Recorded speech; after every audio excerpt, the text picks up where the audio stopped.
পৃষ্ঠা 2025, পঞ্চম শ্রেণীর গণিত বিষয়ে 142 নম্বর পৃষ্ঠায় দ্বিতীয় ইউনিট টেস্টের জন্য স্কুলটি রয়েছে। সেই স্কুলটির সম্পূর্ণ সমাধান নিয়ে চলো ভিডিওটি শুরু করা যাক। একের দাগ, শূন্যস্থান পূরণ করো। একের ক, বর্গাকার পার্কের ক্ষেত্রফল সমান ড্যাশ, বাহুর স্কোয়ার হতে পারে অথবা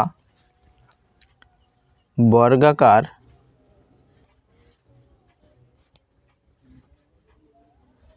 পার্কের একটি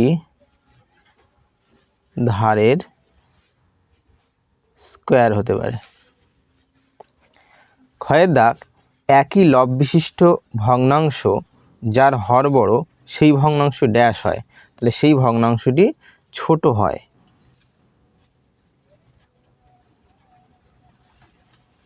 গ, কোনো সংখ্যার গুণিতকের সংখ্যা নির্দিষ্ট অনির্দিষ্ট, গুণিতকের সংখ্যা কিন্তু অনির্দিষ্ট। ঘয়ের দাগ, রেখাংশের ড্যাশড প্রান্তবিন্দু থাকে, দুটি প্রান্তবিন্দু থাকে। ও দাগ, 2-এর বর্গের বর্গ হলো ড্যাশ, তাহলে 2-এর বর্গ করলে দাঁড়ায় 4, আর 4-এর বর্গ করলে হবে 16, তাহলে অ্যান্সার হবে কত? 16।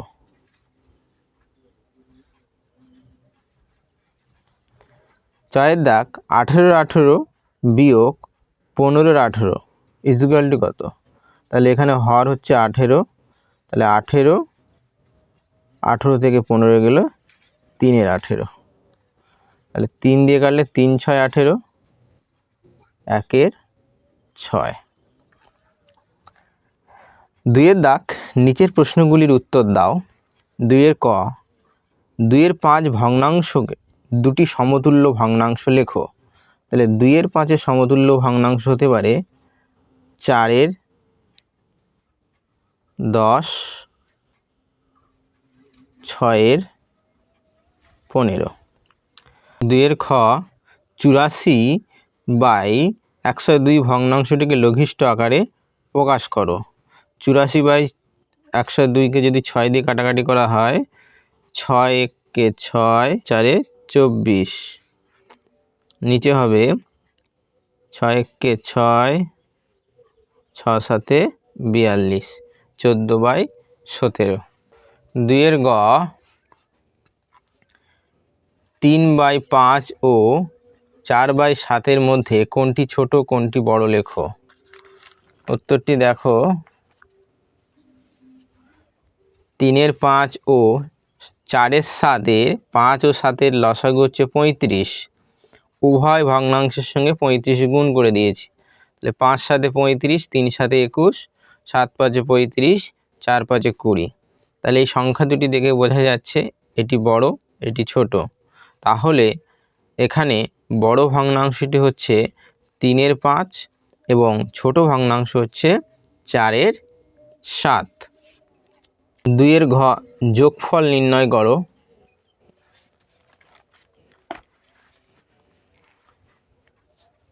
1 পূর্ণ 2-এর 5, 2 পূর্ণ 4-এর 15 ও 2-এর 3, তাহলে 5 একে 5 আর 2 7-এর 5, 15 2 30, 4 34-এর 15, 2-এর 3, 5 15 এবং 3-এর লসাগু হচ্ছে 15, 15 ফেললাম, 5 3-এ 15, 7 গুণিতক 3, 15 একে 15, 34 গুণিতক 1, 3 5-এ 15, 2 গুণিতক 5, 3 7-এ 21, 34 একে 34, 5 2 10, 15, 21 34 এবং 10-এর যোগফলে 65, 65/15, কাটাকাটি করলে 13 3, 5 দিয়ে কাটাকাটি করা হয়েছে, তাহলে 3 4-এ 12, 4 পূর্ণ 1-এর 3, 4 পূর্ণ 1-এর 3।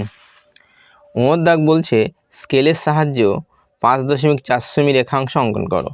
তাহলে যদি স্কেলের সাহায্য, আমরা স্কেল একটা নিলাম, তাহলে স্কেলের সাহায্য 5.4 সেমি, তাহলে ভালো করে খেয়াল করে দেখো, 1 semi 2 semi 3 semi 4 semi 5 semi, এইটা 6, তাহলে এর মধ্যেখানে 5, তার আগে একটি বিন্দু আছে, অর্থাৎ 5-এর পরে 4 ঘর নিতে হবে, নিয়ে একটা দাগ দিতে হবে। তাহলে এটা কত হলো? এটার নাম দিলাম এ বি 5.4 সেমি।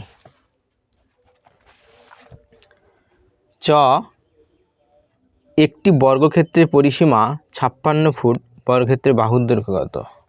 তবে বর্গক্ষেত্রের পরিসীমা হচ্ছে 56 ফুট, বর্গক্ষেত্রের বাহু সমান পরিসীমা ভাজিতক 4 সমান সমান হবে 14 ফুট। 3 ক দুটি ফুলের বাগান আছে, একটি আয়তাকার যার দৈর্ঘ্য 20 মিটার ও প্রস্থ 10 মিটার এবং অপর বর্গাকার যার প্রতিটি বাহুর দৈর্ঘ্য 12 মিটার। বর্গাকার দুটিকে তার কাটা দিয়ে বেড়া দিতে হবে। যদি প্রতি মিটার বেড়ার জন্য 20 টাকা খরচ হয় তবে কোনটির জন্য বেশি খরচ হবে?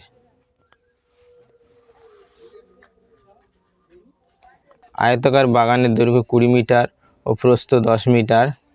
আয়তাকার বাগানের পরিসীমা 2 গুণিতক 20 যোগ 10 মিটার, 20 গুণিতক 30 সমান সমান 60 মিটার। প্রতি মিটার 20 টাকা হিসাবে আয়তাকার বাগানের বেড়া দিতে মোট খরচ হবে 60 গুণিতক 20 সমান সমান 1200 টাকা।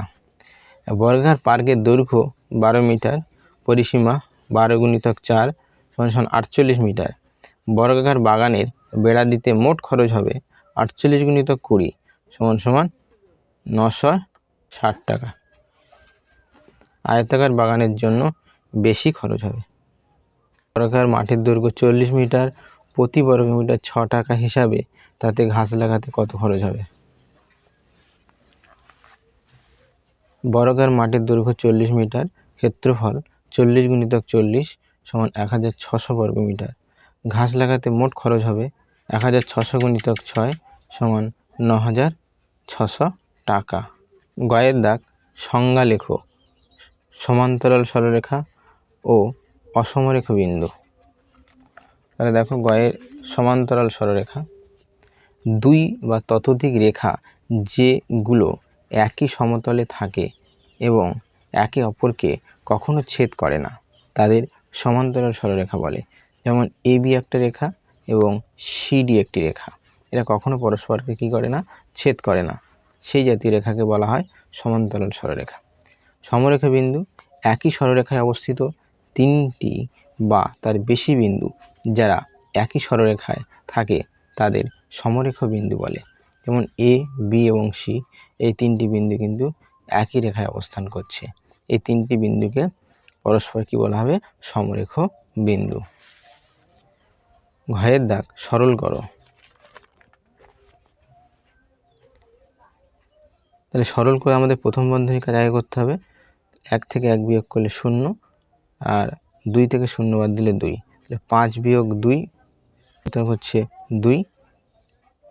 তাহলে 16 গুণিতক 8 বিয়োগ 5 থেকে 4 বাদ দিলে 1, 8 বিয়োগ 1, তাহলে 16 গুণিতক 8 থেকে 1 গেলে 7, 16 গুণিতক 7 সমান সমান 112। দাগ যে বর্গক্ষেত্রের ক্ষেত্রফল 169 বর্গ সেমি তার বাহুর দৈর্ঘ্য কত?